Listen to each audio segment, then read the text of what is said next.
El libro de Malaquías.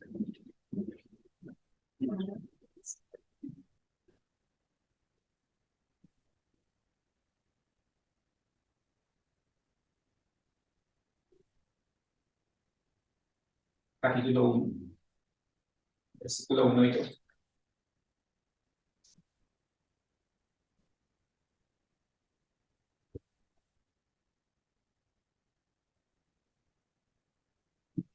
Dice, profecía de la palabra de Jehová contra Israel, por medio de Malaquías. Yo os he amado, dice Jehová, y dijiste, ¿en qué nos amaste? ¿No era Esaú hermano de Jacob? Dice Jehová, y amé a Jacob. Y a Esaú aborrecí. Convertí sus montes en desolación y abandoné su heredad para los chacales del desierto. A través de la palabra, empezamos a mirar que en la Biblia hay dos episodios en los cuales Dios aborrece a una persona y ama a la otra.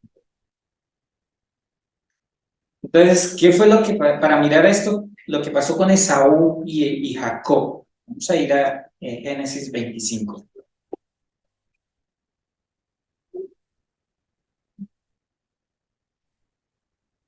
Génesis 25, 22 y 23. Es el momento en el cual Rebeca está embarazada y tenía gemelos en su vientre. Entonces dice, versículo 21, y oró Isaac a Jehová por su mujer que era estéril, y lo aceptó Jehová y concibió a Rebeca su mujer, y los hijos luchaban dentro de ella, y dijo, si es así, ¿para qué vivo yo? Y fue a consultar a Jehová. Y le respondió Jehová, dos naciones hay en tu seno, y dos pueblos serán divididos de tus entrañas. Un pueblo será más fuerte que el otro pueblo, y el mayor servirá al menor. Y luego en el 31 dice, no, perdón, en el 28, y amó Isaac a Esaú porque me es su casa. No, tampoco es. 25. 25. Y salió el primero rubio y era todo velludo como una belliza y llamaron su nombre Esaú. Y después salió su hermano, trabada su mano en el carcañal de Esaú y fue llamado su nombre Jacob. Y era Isaac de edad de 60 años cuando ella ruyó. Entonces dice que venían dos hijos.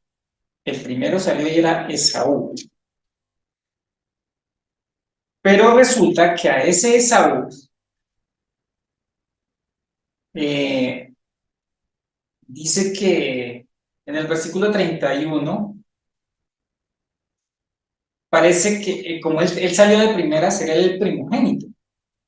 Dice, y Jacob respondió, véndeme en este día tu primogenitura.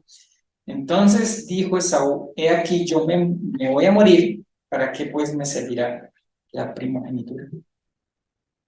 ¿Cuál era el problema? ¿Por qué Dios no acepta a Esaú? Dios lo rechaza. Esaú vende su primogenitura. O sea, ¿qué fue lo que él vendió? Porque uno dice, pues, de hecho, o sea, si piensa uno así como piensa Esaú, dice, o sea, al fin y al cabo él nació de primeras, pero El linaje del vendido. el linaje. Entonces, él está pensando, Esaú está pensando en que el nacer de primeras, pues no es lo importante. Entonces, desde allá empieza el problema porque realmente es en el vientre de Rebeca donde se empieza a suscitar todo el problema de que Esaú rechaza el primogénito. Entonces vamos a mirar ahí en Génesis 36:1.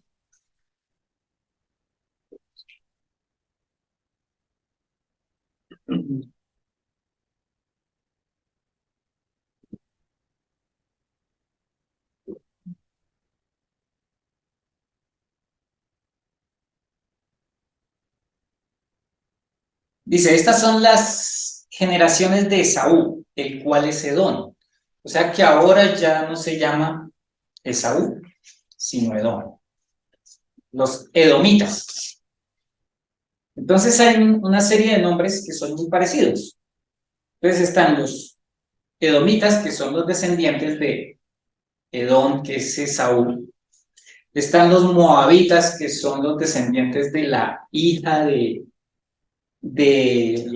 Lot. Y los amonitas, que son también los descendientes de la otra hija de Lot.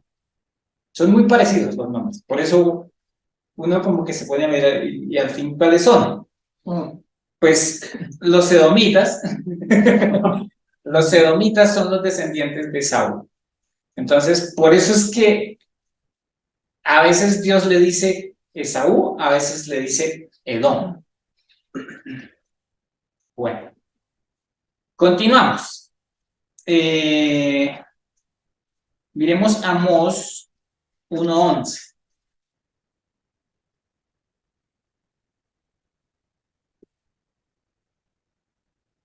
Amós 1:11.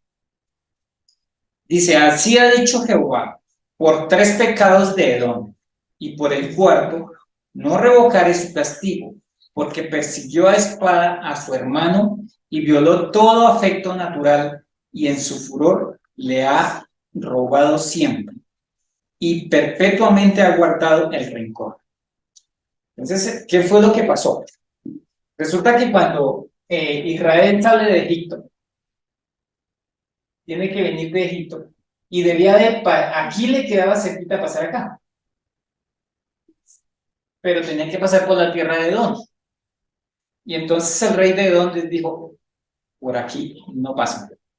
Y Moisés le mandó a decir, vea, si nosotros pasamos por ahí y usamos el agua, nosotros se la pagamos. Todo lo que suceda con el paso del pueblo, nosotros se lo pagamos. Y el rey de Edom dijo, no. Entonces aquí en Amós lo que vemos es que dice que Esaú, ¿qué fue lo que pasó? Nosotros a veces pensamos que el tiempo borra todo, ¿no? Entonces dice, entonces me peleo con, no sé, con mi hermano y me voy, y dentro de 7 años, pues eso ya pasó.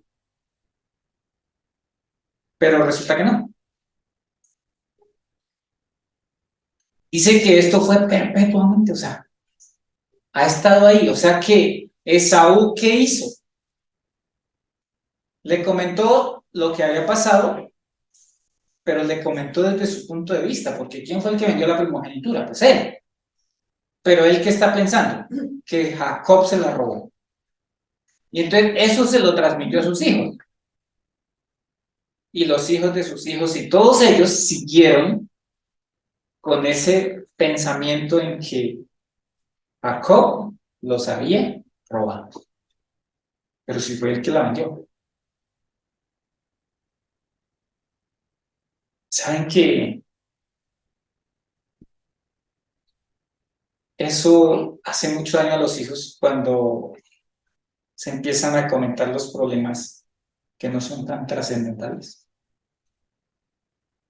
Porque empiezan a cargarse ellos también con eso. Y uno ve que las familias hoy, aún todavía, hasta los más chiquitos le tienen odio a los otros. Y uno dice, ¿qué pasó ahí? Pues la familia se encargó de hacer que ese niño ya le cogiera odio al otro y sin saber ni por qué, porque el niño ni siquiera sabe qué fue lo que pasó. Él sabe la historia que le contaron, pero qué pasó allá, no lo sabemos. Entonces, mire que qué importante es que los padres realmente sean sabios para criar a sus hijos. Porque si les cuentan todo lo que pasó, muy seguramente, desde su punto de vista, muy seguramente los hijos le van a coger rabia al tío, al abuelo, al papá, al sobrino, a quien sea, porque fue una historia mal contada desde su punto de vista. Y entonces parece que Edom le cogió odio a Israel y le tiene odio. Y esta es la hora que todavía le tienen odio. ¿Y cuántos años pasaron? Porque ahora son los árabes, todos estos descendientes de Edom, los descendientes de Ismael y los edomitas y todos ellos, son los edomitas y los amonitas y todos ellos ya están reunidos como árabes y ellos odian a Israel. Y dicen, lo vamos a desaparecer. O sea, Israel tiene que desaparecer. Ese fue el odio que es infundado. El problema es, o bueno, ¿qué hacer ante eso? ¿Qué fue lo que pasó? Porque ahí en Malaquías les dice, yo os he amado, dice Jehová, Malaquías 2. Dice, yo os he amado, dice Jehová, y dijisteis, ¿en qué nos amaste? Generalmente Dios lo único que ha mostrado es amor. Pero, ¿qué es lo que uno entiende? No me ama. Dios no me ama.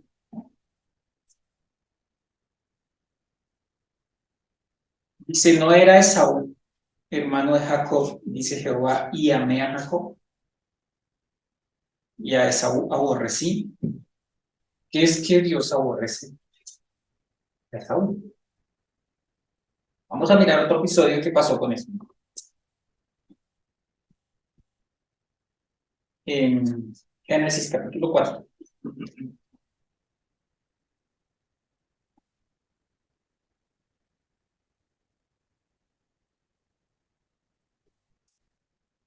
Versículo 3.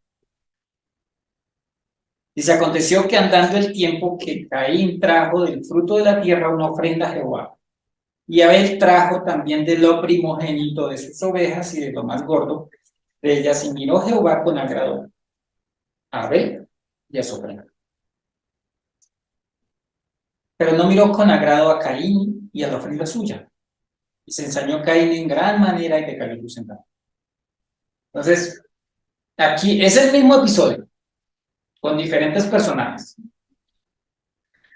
¿Qué era lo que tenía Esaú? Tenía la primogenitura. Nadie se la quitó. Él la entregó. Aquí dice que Caín trajo una ofrenda a Jehová. Entonces, ¿qué tipo de ofrenda trajo Caín? ¿Cómo fue eso? Porque siempre hemos visto que, bueno, que él trajo de los frutos de la tierra, y sí, pero ¿qué representa eso? Esos frutos de la tierra que representan. Porque dice que Abel trajo también de lo primogénito, que fue lo que entonces él ofreció. Como el primer linaje de su, no sé, Él ofreció al primogénito, o sea, a Jesucristo. ¿Y Caín qué ofreció? Pues sus obras, o sea, lo que él hacía. Por eso es que Dios no va a aceptar nuestras obras. Él solamente acepta la obra de Cristo, el primogénito. Y lo mismo pasó acá con Jacob y Esaú. Esaú simplemente quería decir, pues yo sí, yo soy el primogénito y pues eso no, eso no es tan importante. Igual pues yo estoy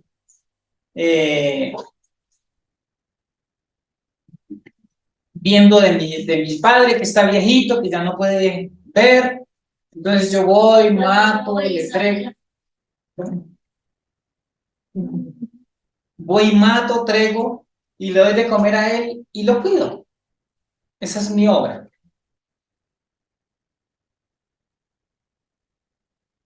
La cuestión es que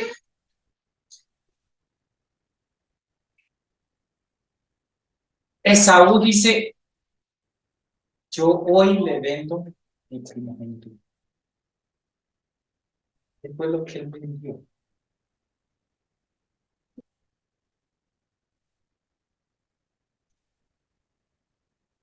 Él vendió al primogénito. ¿Se acuerdan qué pasó con José? A José también lo vendieron los hermanos. A Jesús, ¿quién lo vendió? El mismo pueblo, los hermanos. O sea que esto nos sigue hablando de lo que está pasando con él. Eh, Génesis 27, 22.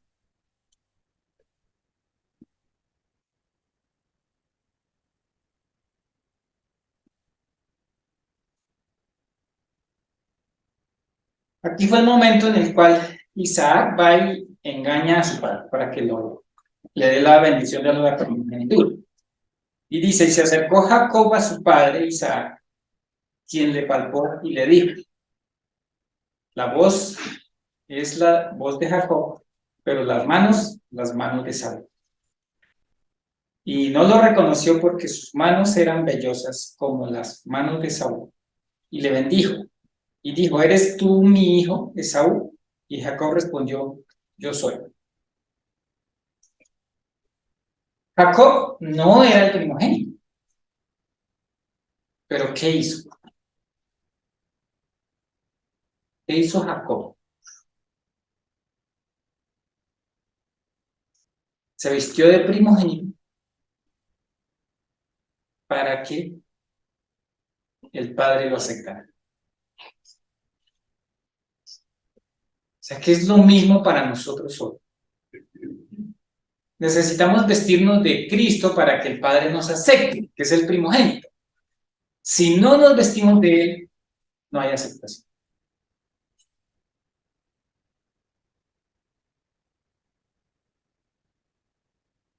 Entonces, ¿por qué fue que Dios aborrece a Esaú? Porque él aborreció a su primogénito. Por eso en Juan 3:36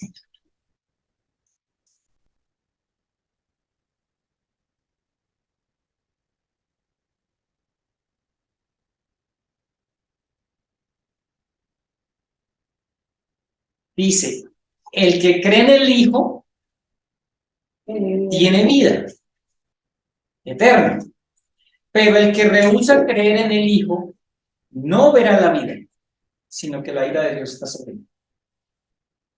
Entonces, ¿qué fue lo que pasó?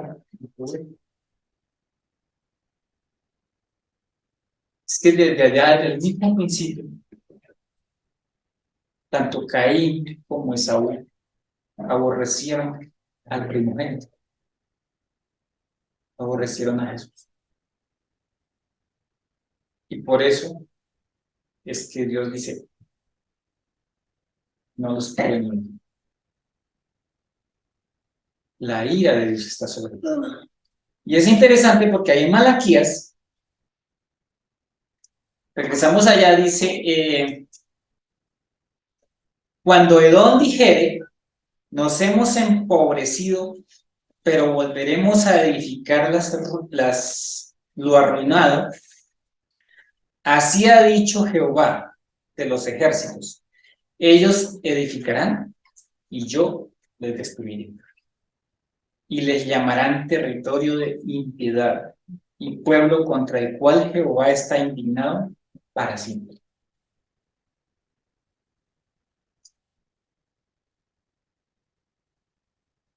Es muy interesante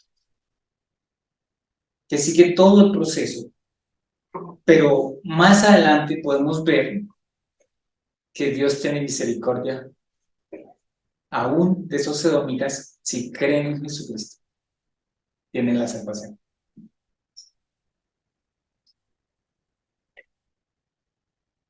O sea que para, para ellos también hay oportunidad. O sea que ¿contra quién está airado Dios? Contra el incrédulo.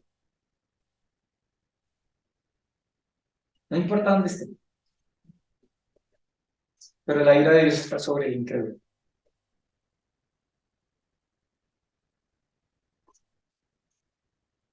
Porque no creyó. No es por lo que hace, no es por lo que roba, no es por lo que mata, no es por lo que adultera, no es nada de eso. Es porque no creyó en su primogénito. Porque si vemos todos los antepasados, Noé se emborrachó, eh, Abraham adulteró, y Dios David. Y David, y Dios no llegó a decirles, los voy a desechar por eso,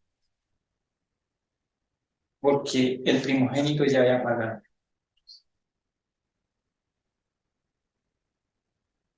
Pero lo que sí podemos ver es que la misericordia de Dios es tan grande, tan una cosa espectacular, que lo único que hacemos cada día es experimentar eso. Miremos Jeremías 47:7, para qué nos dice.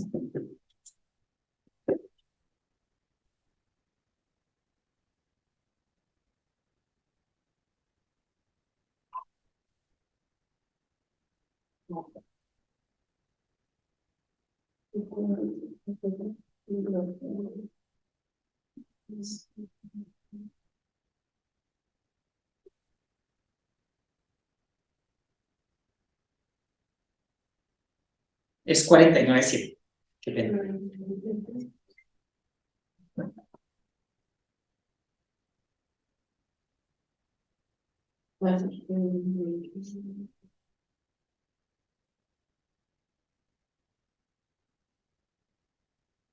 ¿Qué fue lo que le pasó a Edom? Edom era sabio, ellos tenían todo el conocimiento, el mismo conocimiento que tuvo Jacob, lo tuvo Esaú. Entonces, ¿qué fue lo que pasó? Lo mismo que pasó con el lucero de la mañana, con el querubín protector. Dice, corrompiste tu sabiduría. Y aquí está la misma palabra. Corrompió su sabiduría.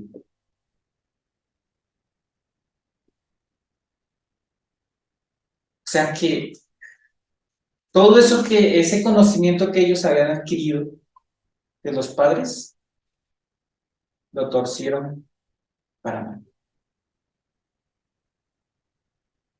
Entonces, por eso fue que Dios los odia, porque no aceptaron a su hijo, no lo quisieron, lo despreciaron. Miqueas 7:18, vamos a ver.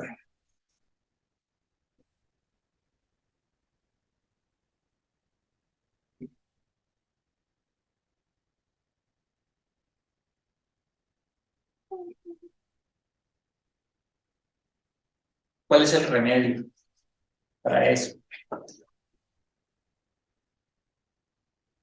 Que Dios como tú, que perdona la maldad y olvidas el pecado del remanente de su heredad, no retuvo para siempre su enojo, porque se deleita en la misericordia. Aún todo eso que habían hecho, Edom y la descendencia de Caín y la descendencia de Edom y todas las descendencias que hay allá están en contra de Israel, tienen oportunidad. Y la descendencia nuestra también tenemos oportunidad. Porque dice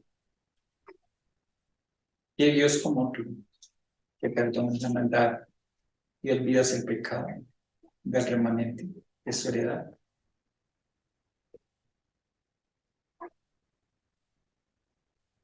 Es interesante que lo que Dios mira ya es la obra de Cristo, porque es una obra perfecta.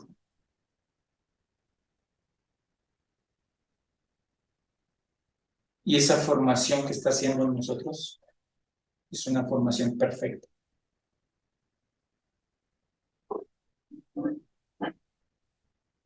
porque lo que Él está haciendo es alineando nuestros pensamientos a lo de Él.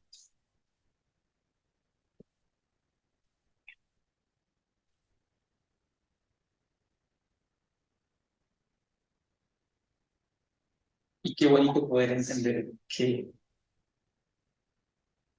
no retuvo para siempre su amor, porque se deleita en la misericordia. Para Dios es más delicioso mostrarnos su misericordia que lo que tiene que hacer con los imperios, destruirlos.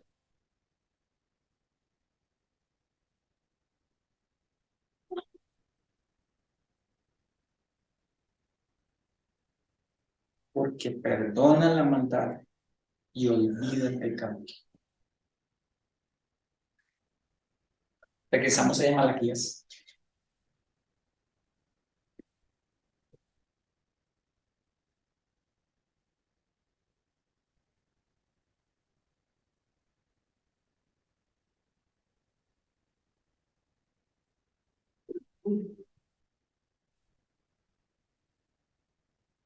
Versículo 5.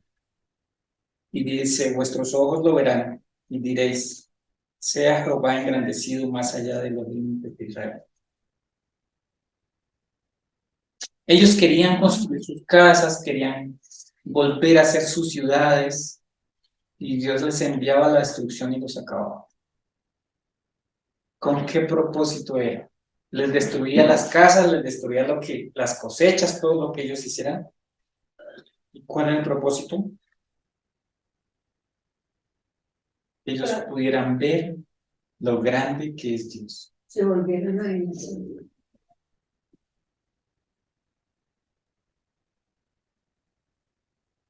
Y lo más triste era que quienes lo iban a ver, los de afuera.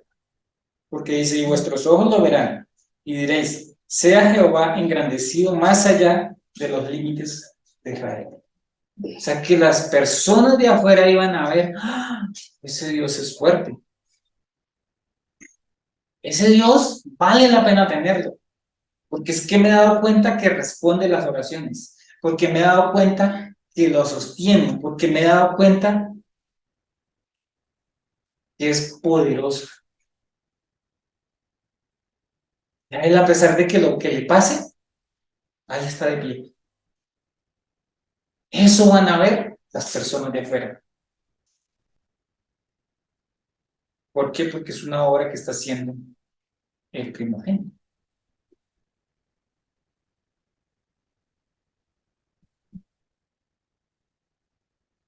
Y entonces, realmente lo que uno mira aquí es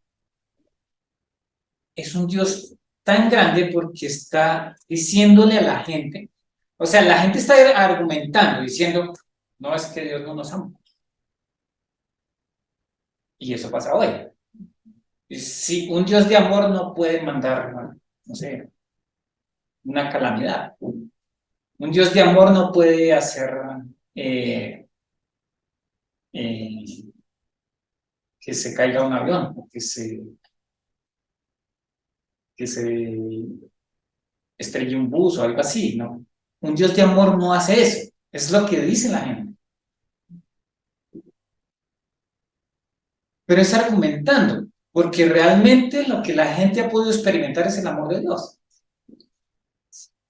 Y de una u otra forma, él lo que ha venido haciendo es dándose a conocer. Y entonces y le está hablando a los sacerdotes aquí en el versículo 6. Dice, el hijo honra a su padre y el siervo a su señor. Si pues soy yo Padre, ¿dónde está mi honra? Y si soy Señor, ¿dónde está mi temor? Dice Jehová de los ejércitos. A vosotros, los sacerdotes, que menospreciáis mi nombre, y decís, ¿en qué hemos menospreciado? Sigue el relato. Resulta que Dios había dicho que lo que tenían que darle a él era lo mejor y lo primogénito. Pero ellos ya empezaron a traer, entonces a esta oveja se le dañó el ojo, pues llevémosla para el sacrificio. A esta oveja se le partió una pata, pues llevémosla para el sacrificio. Eso fue lo que empezaron ellos a hacer.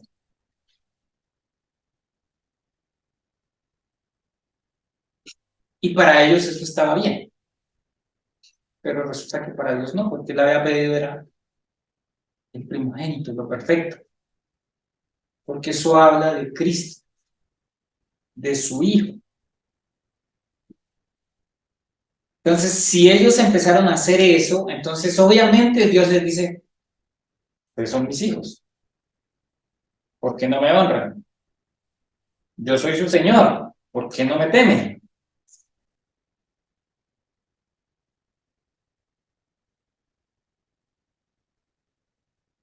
Esto me parece bonito porque es que la palabra de Dios tiene ese propósito de hacernos entender cuando estamos equivocados.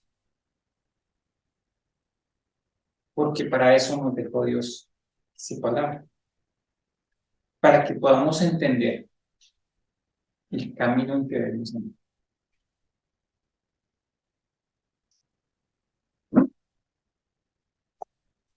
Volvemos ahí al 6. Dice, el hijo honra a su padre y el siervo a su señor. Si pues soy yo padre, ¿dónde está mi honra? Y si soy señor, ¿dónde está mi temor? Dice Jehová de los ejércitos. A vosotros, oh sacerdotes, que menospreciáis mi nombre y decís, ¿en qué hemos menospreciado? Y luego le sigue diciendo, en que ofrecéis sobre mi altar pan inmundo y dijiste, ¿en qué te hemos deshonrado? ¿En qué pensáis que la mesa de Jehová es despreciada? ¿Qué era lo que ellos estaban ofreciendo? Sus fuerzas, lo que ellos son, sus obras. Cuando le ofrecemos a Jehová sus obras, no son aceptadas. Nuestras obras no son aceptadas. La única obra que es aceptada es la obra de Dios. La obra de Cristo. En que ofreces sobre mi altar pan inmundo y dijiste, ¿en qué hemos deshonrado? ¿En qué pensáis que la mesa de Jehová es despreciable?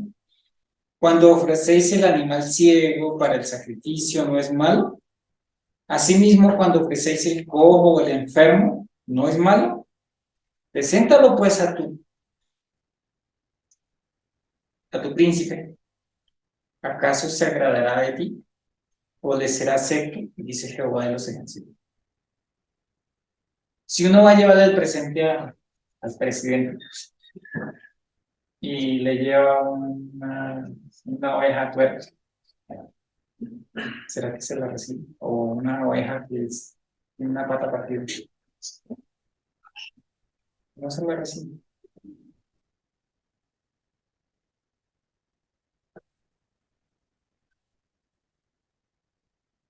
Y entonces ellos sí pretendían que Dios aceptara esas cosas allá con el sacrificio. Ellos no lo estaban haciendo con fe, ellos lo estaban haciendo porque la ley lo exigía. Entonces hay dos cosas y dos formas de caminar. Una es por la fe y otra es por el hacer. Pero la única verdadera es por la fe. Porque en la fe es donde podemos vivir, experimentar el gozo que produce seguir a Cristo. pero por la ley lo único que se puede experimentar es el cansancio, el agotamiento, lo horrible, porque no se disfruta la relación con Dios, sino que simplemente se vive desgastándose cada día.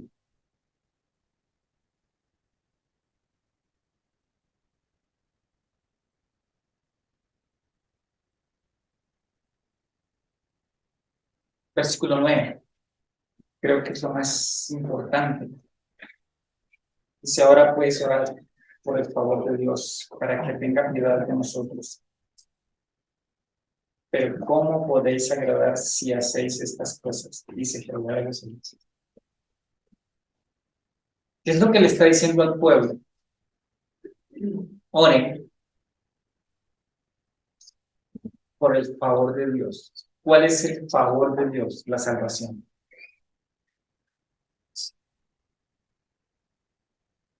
Si tenemos la salvación ya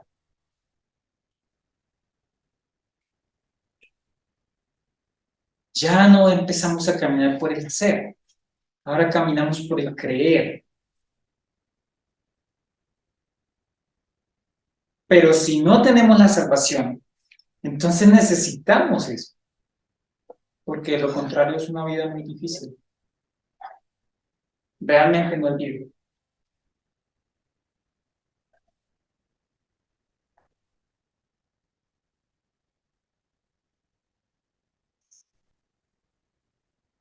Y Dios ahí rogándoles, diciéndoles, ojalá alguien se oponga para no recibir esos animales inmundos. Ojalá alguien se oponga para no seguir viviendo por la ley. Ojalá alguien se opusiera. Pero no hay. Porque lo único que nos da la libertad es Cristo. Entonces, solo en Él podemos encontrar esa libertad.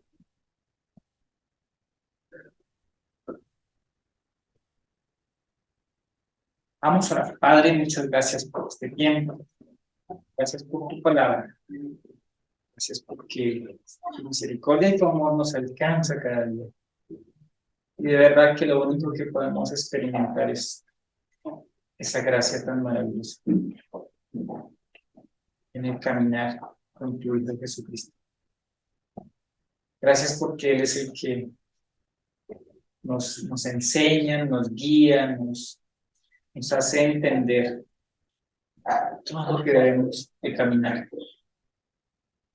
Es un caminar sin cansancio, es un caminar sin, sin aburrimiento, sin nada de eso, sino que solamente es por el gozo que tú has puesto. Gracias porque esa es la vida que tú ofreces, esa es la vida que tú das. Y eso es lo que queremos experimentar cada día, Señor. Gracias, mi buen Jesús. Gracias, mi Padre Celestial, por haber hecho ese sacrificio tan grande de tu Hijo en la cruz del Calvario, para darnos vida y vida eterna. Gracias, mi Señor, en el nombre de Jesús. Amén. Bueno, mis hermanos,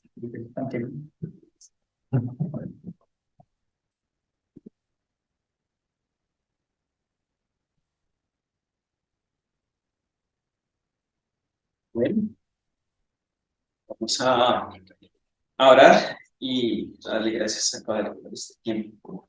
Señor, bendito Rey, Dios Todopoderoso, gracias, buen Dios, porque tú nos das este privilegio de poder compartir tu palabra, Señor, aunque no lo merezcamos y no seamos dignos de eso, Señor.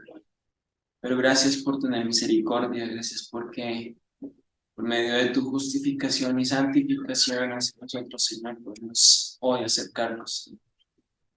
Gracias, mi buen Padre, porque nos dejas compartir y nos dejas leer tu palabra, Señor. Nos dejas poder entender tus pensamientos, Señor, conocer lo que has dicho para nosotros y qué es tu voluntad y tu propósito. propósito en cada uno de los que estamos aquí reunidos, Señor.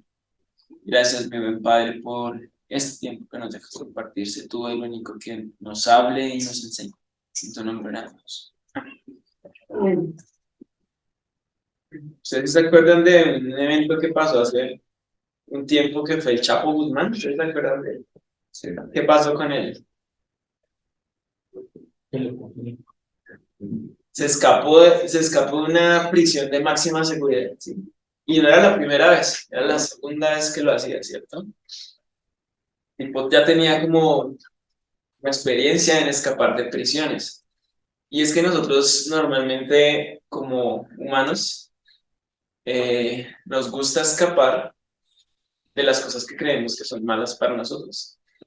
Ayer íbamos bajando al centro y empezaron a caer goticas. Y uno, ¿qué es lo primero que piensa o que quiere hacer? Buscar refugio, dónde meterme para no mojarme, ¿cierto? Es normal, es algo que está en nosotros. Un niño ve que se le acerca a alguien que no reconoce, ¿qué es lo primero que hace? Correr, ¿cierto? Correr. Le dice, please, ven para acá. Corre, ¿cierto? Eso es lo primero que hace, ¿sí? Y desde niños tenemos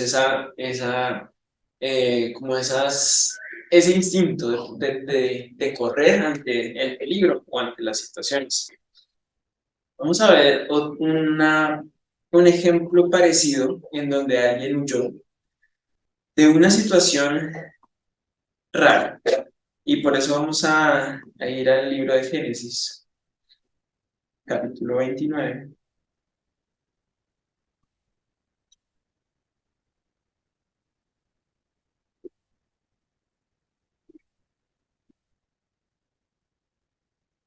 Perdón, capítulo 39.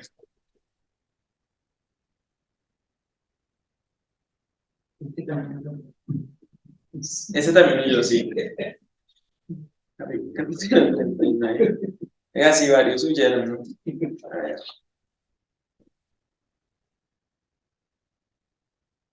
Lo tenía abierto justo que habíamos visto el 29. Capítulo 39 del versículo 6. No, sí, desde el versículo, miramos desde el 5. Dice,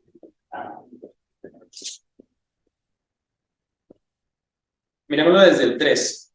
Y vio su amo que Jehová estaba con él, hablando de José, ¿sí? Y que todo lo que él hacía, Jehová lo hacía prosperar en su mano. Hacía yo José gracia en sus ojos y le servía, y él le hizo mayordomo a su casa y entregó en su poder todo lo que tenía. Versículo 5. Y aconteció que desde cuando le dio el encargo de su casa y de todo lo que tenía, Jehová bendijo la casa del egipcio a causa de José, y la bendición de Jehová estaba sobre todo lo que tenía, así en casa como en el campo. Y dejó todo lo que tenía en mano de José, y con él no se preocupaba de cosa alguna, sino del pan que comía. Y era José de hermoso semblante y bella presencia. Aconteció, después de esto, que la mujer de su amo puso sus ojos en José y dijo, duerme conmigo. Y él no quiso. Y la mujer le dijo a su amo, he aquí que mi señor, perdón, y dijo a la mujer de su amo, he aquí que mi señor no se preocupa conmigo de lo que hay en casa, y ha puesto en mi mano todo lo que tiene. No hay otra cosa, no hay otro mayor que yo en esta casa, y ninguna cosa me ha reservado sino a ti, por cuanto tú eres su mujer. ¿Cómo pues haría yo este grande mal y pecaría contra Dios? Hablando de ella a José cada día y no escuchándola, él para acostarse al lado de ella para estar con ella, aconteció que entró él un día en casa para hacer su oficio y no había nadie de la casa allí. Y ella lo asió por su ropa diciendo, duerme conmigo. Entonces él dejó su ropa en las manos de ella y huyó y salió. Entonces, esta historia la conocemos bastante, ¿no? La hemos escuchado muchas veces. Y es que José fue vendido por sus hermanos y fue llevado a Egipto. y allí fue comprado por este Potifar, y este Potifar lo llevó a su casa y, mejor dicho, todo lo que él hacía prosperaba. Me gustaría leer la versión de la Nueva Traducción Viviente, solo un versículo.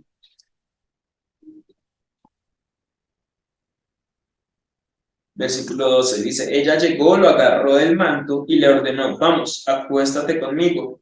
José se zafó de un tirón, pero dejó su manto en manos de ella para salir corriendo de la casa.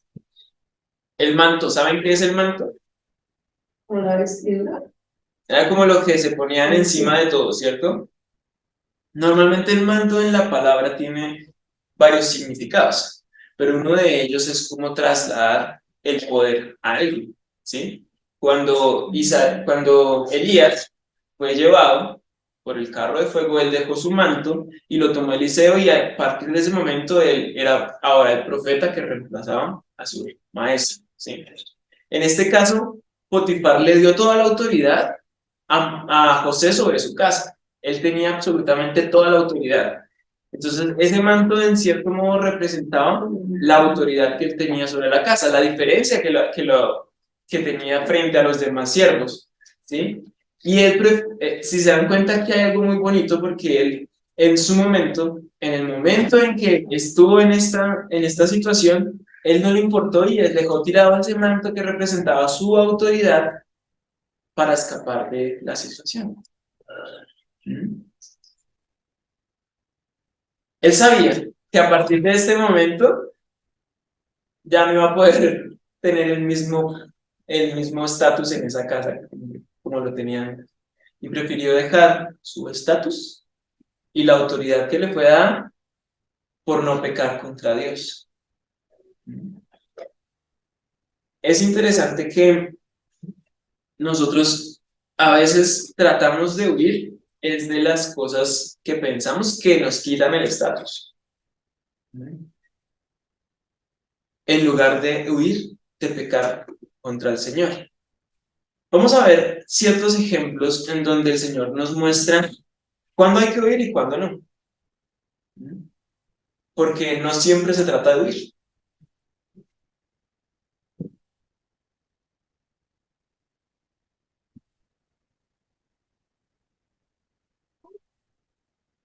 ¿Cuál fue la consecuencia de que José hubiese huido de esa mujer? Que hubiese huido de esa situación. Como fallarle a Jehová. ¿Y cuál fue la consecuencia de eso? Muchas. Se fue para la cárcel, ¿cierto?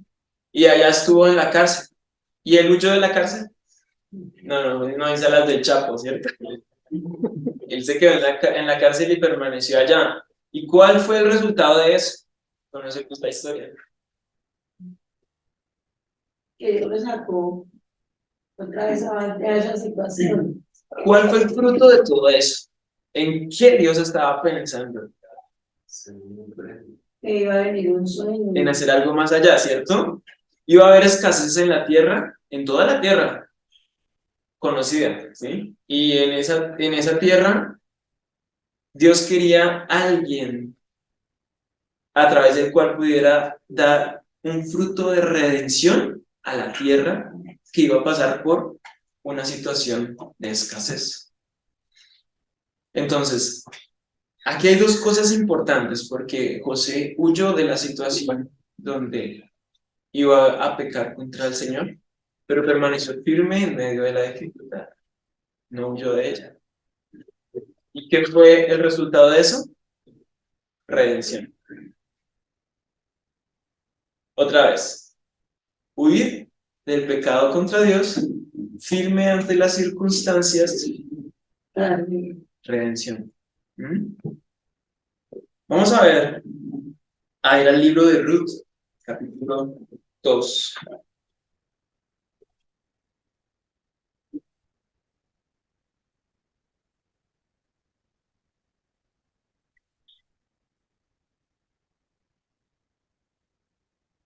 ¿Sí conocen la historia? ¿Un poco? Bueno, resulta que había una mujer llamada Noemí, tenía un esposo vivían ambos en Judá, y hubo un momento de escasez. ¿Y qué fue lo primero que hicieron ellos? Huir. Se fueron para otro lugar que se llamaba Moab, que es de los que ahorita estábamos viendo. Llegaron allá a Moab, y allá murió el esposo de ella. Entonces, primera cosa difícil, ¿no? Bueno, ella se mantuvo allá, estuvo allá, tuvo 2 hijos de él. Los hijos crecieron, se casaron, tuvieron sus esposas de allá. ¿Y qué pasó con los hijos? Murieron. Murieron también. También murieron. Luego de eso, ella se quedó con las 2 nueras, o sea, con las esposas de los hijos. Y ella les dijo, no hay ningún pariente o no pueden esperar a que yo tenga otro hijo porque ya como que les va a coger la tarde, ¿sí? Entonces, más bien ustedes quedan libres y pueden ir a buscar a otro hombre con el cual quedarse. Una de ellas accedió a eso y se quedó en su tierra, y ella se devolvió para Judá, pero con Ruth, porque ella no quiso quedarse allá y quiso que estar con su suegra hasta el final. Entonces ellos ya en Judá, en Belén precisamente, están ahí, con Ruth. Y vamos a ver el capítulo 2, versículo 10.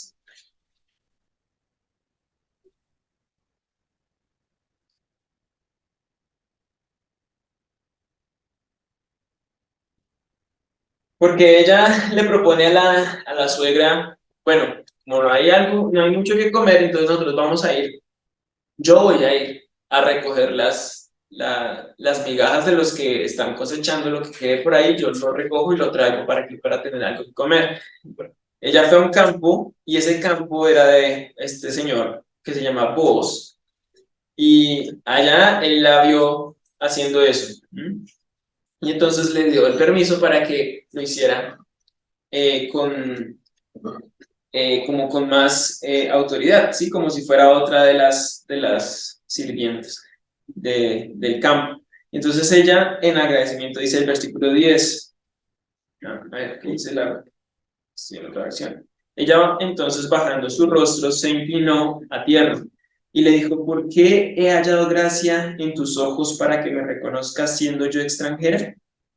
Versículo 11, y respondió Booz, le dijo, he sabido todo lo que has hecho con tu suegra después de la muerte de tu marido, y que dejando a tu padre y a tu madre y a la tierra donde naciste, has venido a un pueblo que no conociste antes.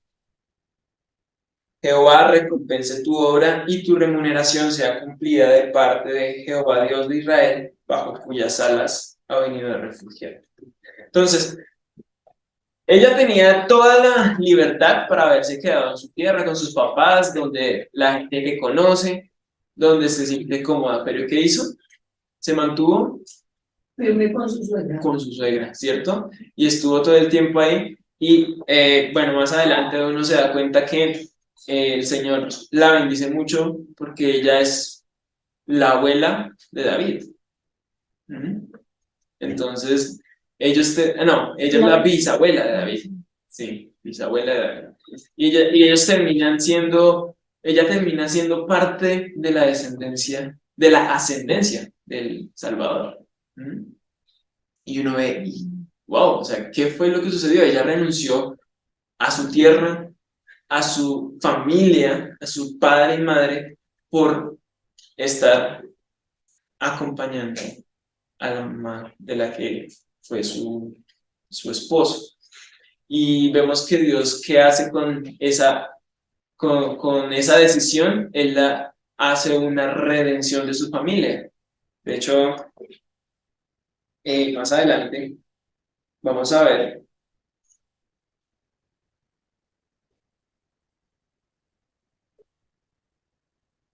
versículo 3, 10.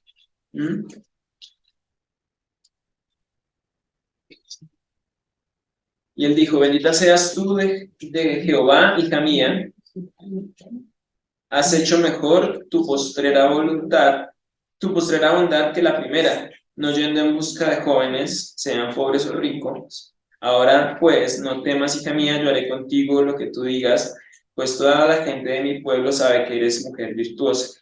Y ahora, y aunque es cierto que yo soy pariente cercano, con todo eso hay pariente más cercano que yo. Mas aquí la noche y cuando sea de día, si él te redimiere, bien, redímate. Mas si no, mas si él no te quisiere redimir, yo te redimiré. Vive Jehová. Descansa pues hasta la mañana. Aquí está hablando ella con vos. La idea de todo esto era redimir la simiente o la descendencia del esposo que murió.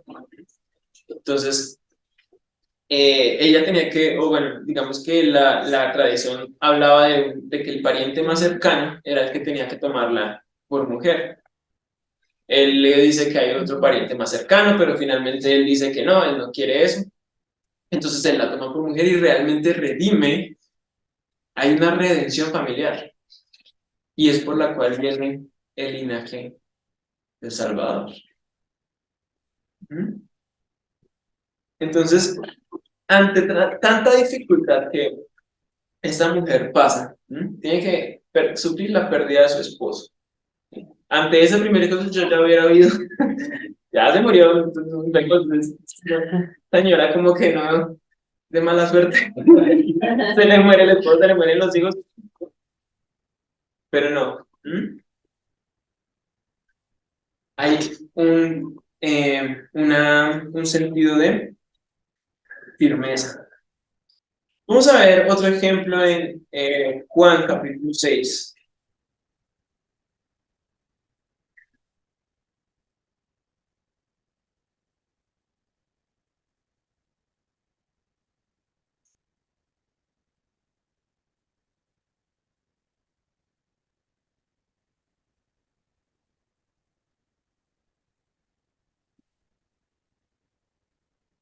Juan capítulo 6, versículo 14 al 15. Dice así la palabra del Señor. Aquí Jesús había recién hecho un milagro que alimentó a más de 5,000. Y dice, aquellos hombres, entonces, viendo la señal que Jesús había hecho, dijeron, este verdaderamente es el profeta que había de venir al mundo. Pero entendiendo Jesús que iban a venir para apoderarse de él y hacerle rey, volvió a retirarse al monte él solo. ¿Qué sucedió acá? Jesús huyó. Huyó, ¿cierto? Uno diría, pero Jesús, ¿de qué va a huir? Sí, pero sí huyó. Porque vio que lo iban a hacer rey. Iban a hacer la situación mucho más fácil para él. De hecho, porque ¿cuál es el propósito de toda la palabra de Dios? Que Jesús sea rey. Que Jesús sea el rey, ¿cierto? Y que sea establecido su reino en la tierra, con los hombres, ¿sí? Y que los hombres le puedan servir. Y eso era lo que iba a suceder acá, ¿no? Él iba a ser nombrado rey. ¿Y qué hizo? Huyó. ¿Cierto? ¿Por qué huyó? Porque no era a la manera de ellos. Era la manera del padre. Tenía que hacerse de acuerdo con la voluntad de Dios. Y él huyó ante esta situación. Y de hecho, vemos también atrás que Satanás también le ofrece los reinos del mundo. Y él no accede a esa propuesta. Entonces aquí vemos que no siempre es de que yo puedo ante esto, ¿sí? A veces hay la forma más sabia de pasar por estas situaciones es huir. Es huir. Pero entonces nosotros, ¿qué solemos hacer? Solemos hacer lo contrario. Mi generación es muy de huir. ¿Sí? Un mal jefe, yo renuncio. me está sacando la piedra mi pareja, divorciémonos, ¿no? El carro ya no me está funcionando, lo vendo. ¿Sí? Y recién pintado. No sé, me siento que en este no eligieron a la persona que yo esperaba que iban a elegir, me voy del país, ¿sí? O sea, siempre estamos tratando de huir. ¿Mm? No me siento bien en mi familia, me voy de la casa y vivo solo, ¿sí? Es normalmente ese tipo de sensaciones las que nos produce esta generación. Y es con lo que dicen, estamos bien, ¿cierto? Está bien que huyamos. Eso es lo que suele decir la sociedad ante ese tipo de cosas. ¿Mm? Y si se dan cuenta, aquí en ninguna de esas situaciones se toma en cuenta la voluntad de Dios. Ninguna de esas está tomándose en cuenta qué es lo que Dios, es que es lo que hay. Si a usted le dijeran hoy, vea, usted ya no siga peleando por arriendo, por nada más. Vea, esa casa es mucha, esta casa, esta casa que le voy a dar. Ahí puede criar marranos, puede criar lo que quiera, ¿sí? Gallinitas, de tener sus gallinitas. ¿Mm? Tendría ya como casa con un lote. Sí, todo lo que usted quiera. ¿Mm? Pero si usted sabe que esa no es la voluntad de Dios, así se la dieran así, regalar. ¿Será que no? Gran tentación, ¿verdad? Vea, Yo viví esa experiencia. Yo en la casa donde yo viví duré 32 años pagando arriendo. Y cuando el dueño pues faltó, entonces a mí me dijeron, no, péguela, porque usted por concesión, arriba de 20 años, de 5 años, usted ya puede quedarse con esa casa, cuando a la casa también yo le metí mucho arreglo. No, yo dije, no, sí, eso no es mío, ¿para qué? Te pongo, si esa no es la voluntad de verdad de Dios, que uno se quede con lo que no es de uno. y uno se da cuenta cuando son las cosas así como tan trances. Sí. Pero a veces es difícil decir no ante esas situaciones. Pero yo, de Y, verdad. y huir es muchas veces la situación más fácil que enfrentar los problemas, ¿cierto? Por eso vamos a ver otro ejemplo en Mateo 27, capítulo 33 al 34.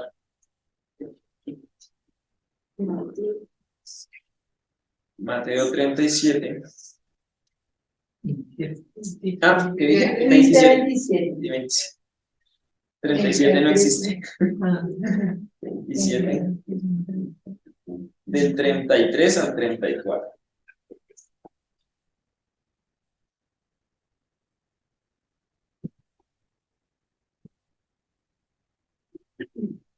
Aquí está el momento en que Jesús, en todo el momento de la pasión del Señor, dice el 33, y cuando llegaron a un lugar llamado Golgota, que significa lugar de la calavera, le dieron a beber vinagre mezclado con hiel, pero después de haberlo probado no quiso beberlo. ¿Saben qué sucedió ahí? ¿Qué significa ese vinagre con miel? ¿Ustedes saben? No, señor. ¿No? Bueno, realmente eso era algo que hacían de misericordia con las personas que estaban, que iban a morir, ¿sí? Es como un anestésico, para decirlo así, que les permitía sentir menos dolor. ¿Mm? Y cuando le dieron esto a ver al Señor, ¿qué fue lo que él hizo? No lo rechazó. Y eso le había podido disminuir el sufrimiento que iba a tener. ¿Mm? Pero lo rechazó. Él sabía que necesitaba pasar por esa situación y sufrirla. Y lo rechazó. ¿Mm?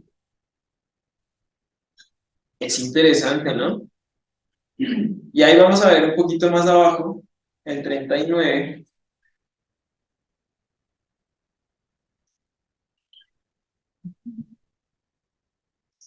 39. Y los que pasaban le injuriaban meneando la cabeza. Y diciendo, tú que derribas el templo y en 3 días lo reedificas, sálvate a ti mismo, si eres hijo de Dios, desciende de la cruz. De esta manera también los principales sacerdotes, escarneciéndole con los escribas y los fariseos y los ancianos, decían, a otro salvó, a sí mismo no se puede salvar. Si es el rey de Israel, descienda ahora de la cruz y creemos en él. Confío en Dios, líbrele ahora si le quiere, porque ha dicho, soy hijo de Dios. Lo mismo le injuriaban también los ladrones que estaban crucificados con él. Entonces todos le estaban diciendo, si no es que usted es el hijo de Dios, pues bájese de la cruz. No que usted que pudo hacer milagros, pues bájese y ahí sí creemos en usted, ¿cierto? Decían ese tipo de cosas. ¿Y él tenía el poder para hacerlo? Sí, claro. Totalmente, ¿sí? Lo podía haber hecho. Tenía el poder para acabar con todas esas personas que lo estaban. Lo tenía, ¿cierto?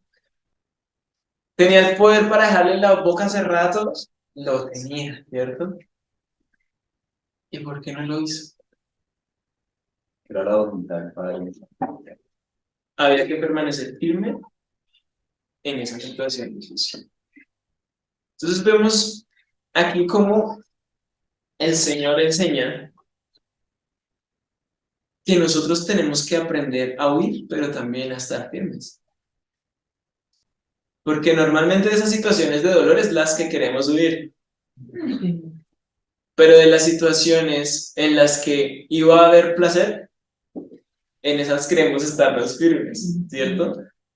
Imagínense, ¿ustedes creen que la esposa de Potifar no era bonita? Yo creo que era muy bonita porque era una de las personas más poderosas de ahí y los egipcios podían elegir entre todas cuál querían. Y él rechazó a esa mujer. ¿Ustedes creen que no iba a ser más fácil que Jesús hubiese sido puesto por rey de esa manera, en lugar de tener que padecer tanto? Era lo más placentero. Pero ante eso, huyó.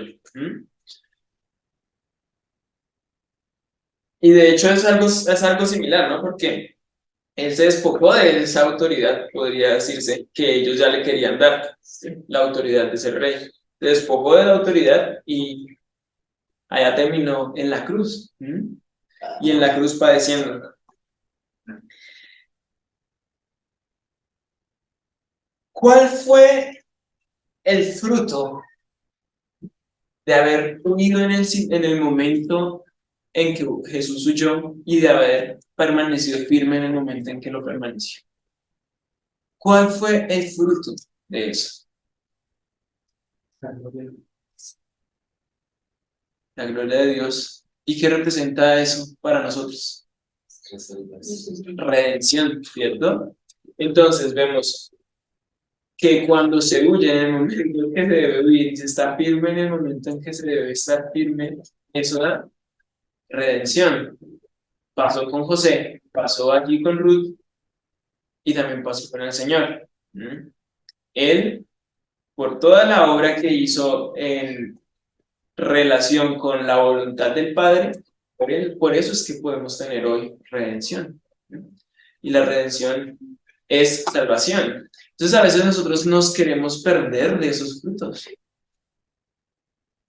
Porque a veces el pasar por una situación dura va a traer a nosotros un fruto de paciencia o de esperanza o de crecimiento espiritual, de fe. Y no queremos ver el fruto final después de eso. Queremos hacer la situación más fácil para nosotros, lo más que nosotros nos haga sufrir menos. Cuando todo esto lo único que trae es redención y hay una salvación día a día. Por eso el Señor dice, quien quiera seguirme, tome su cruz cada día y sígame. Porque hay una salvación día tras día. Pero podemos escapar a muchas cosas, pero ella tiene un plan perfecto con ella. Que parece que uno escapa, pero de todas maneras hace como más largo esa transición a muchas cosas. Ese es hacer las cosas más difíciles. Sí. Jonás, Sí. ¿cuál era el propósito? ¿Que él huyera? No. ¿No? Pero lo hizo más difícil Por para él. accidentes. Dios siguió teniendo el mismo resultado, que fue la salvación en Nínive de muchas personas que creyeron. Pero el que sufrió ahí más, ¿quién fue? Él. Y no sufrió porque es que tengo que sufrir, no, fue porque huyó cuando no se debía huir. ¿Mm? Por eso vamos a concluir con 2 de Timoteo, capítulo 2.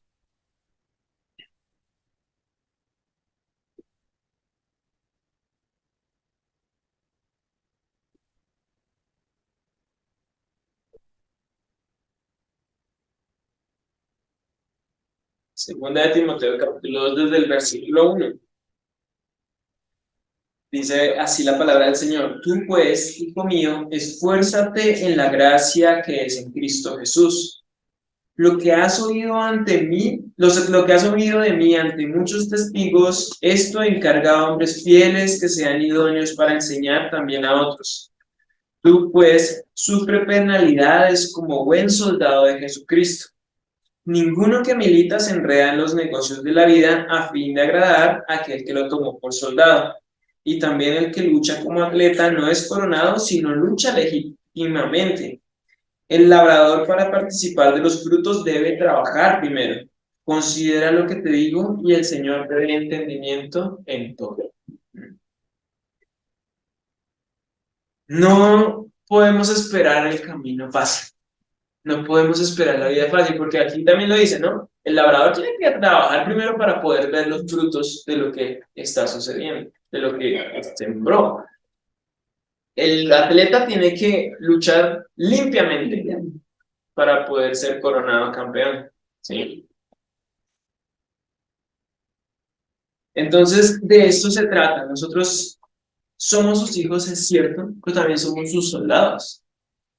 Y un soldado siempre tiene que estar dispuesto a que si va a la batalla, va a morir en la batalla por su amo, ¿sí? Que va a sufrir, que va a veces a pasar hambre. El otro día subí por el centro y les decía a mi familia que estaban dos allá frente al Museo Nacional, dos soldados así, parecían palomitas, así pegaditos así, porque estaba lloviendo terriblemente y ellos estaban muertos de frío ahí, pero no pueden meterse a resguardar a ningún lado, tienen que estar ahí, tal cual como están. Ya le ordenaron que se estuvieran ahí. Y esa orden tiene que ser cumplida. Sufrir la penalidad, así sea lo que sea, porque ellos están ahí cumpliendo con el deber. ¿Qué nos hace a nosotros pensar que podemos tomar el camino fácil? Que podemos hacer que las circunstancias desaparezcan así y simplemente evadir sin luchar una pelea limpia. Entonces, ante la primera dificultad, no es huir, no es echar a los hijos de la casa, chino no me hace caso, que le vaya a la casa. O no es tampoco salir de las cosas o empezar a pensar en separarse o empezar a pensar en, no, es que esto ya no es para mí, ¿sí? Hay que ver cuál es la voluntad perfecta de Dios, cuál es la voluntad que Él tiene con nosotros.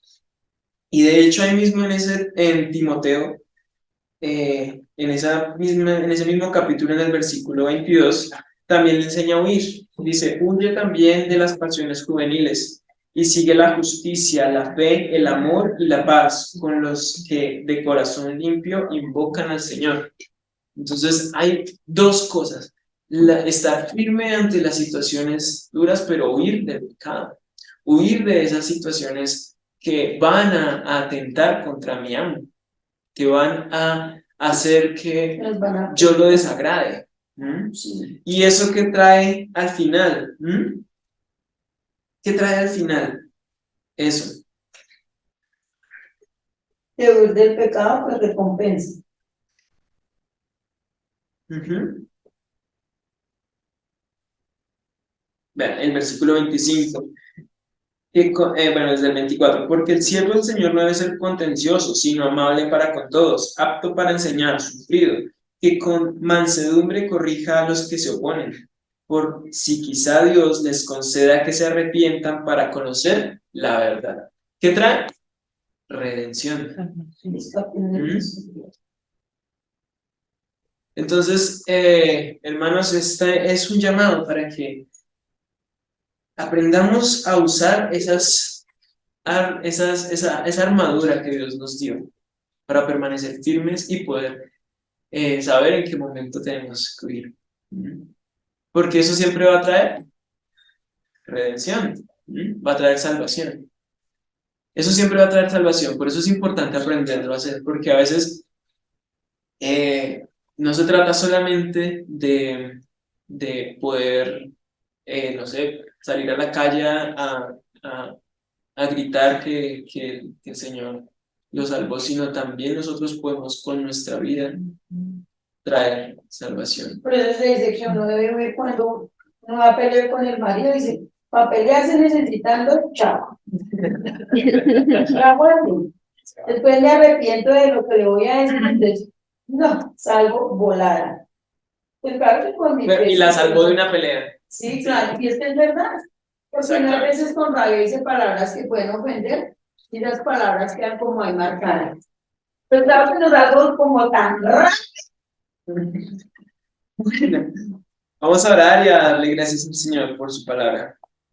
Padre, gracias, mi buen Dios, porque hoy nos has enseñado, Señor, nos has mostrado tu palabra, has sido un Dios misericordioso, Señor. Gracias por dejarnos ver que solamente tú eres el único que nos enseña, el único maestro, Dios. Ayúdanos a poder percibir tu voluntad, a poder entenderla, Señor, y poder estar firmes ante las situaciones duras, Dios. Sabemos que tú tienes un propósito con cada cosa, Señor, con cada dificultad que nos llega, Dios. Y también sabemos que a veces se presentan situaciones en las que queremos quedarnos ahí, Dios, pero tenemos que huir. Ayúdanos, Señor, a ser unos hijos y unos soldados firmes delante de ti. Gracias, mi buen Dios, por este tiempo que nos dejas tener. Te pido que seas tú el único que bendiga a cada hermano y a cada familia que te presentará, Señor. Gracias, mi buen Padre. En el nombre de Jesús oramos. Gracias.